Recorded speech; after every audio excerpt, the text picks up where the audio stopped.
Sergimde ailemle alakalı otobiyografik çalışmalar yaptım. Ailemin kadınlarının bana aktarılan sessiz zenginliklerini onurlandırmak istedim. Ahraz, anneannemin teyzesi. Ve Ahraz Adana'da sağır ve dilsizler için kullanılan bir lakap, bir sıfat aslında. O teyzenin ismi yok ve Ahraz deniyor ona. Hatta bu araştırmalar sırasında mezarını da bulamadım Ahraz'ın.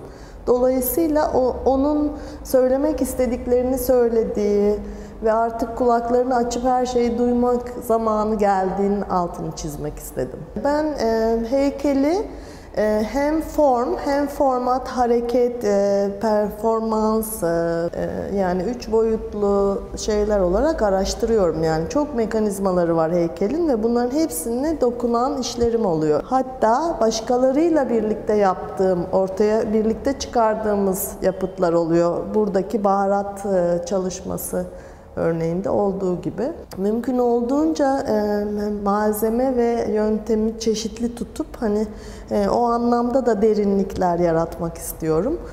Söylemek istediğime en yakın, en o duyguyu aktardığını düşündüğüm şeye odaklanarak karar veriyorum.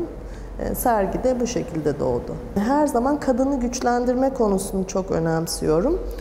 Ailemdeki kadın ve kadınlardan bana aktarılan zenginliğin altını çizmek istedim.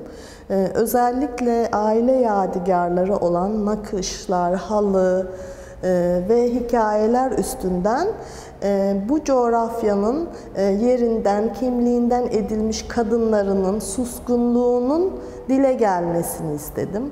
Dolayısıyla sağır ve dilsiz Ahraz başlığıyla ve burada da onlar adına onları onurlandıran, onların geçmişinde yaşadıklarını ve aktardıklarını taçlandıran bir çalışma yapmak istedim.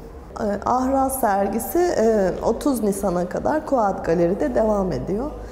Daha çok izlenmesi beni çok mutlu eder.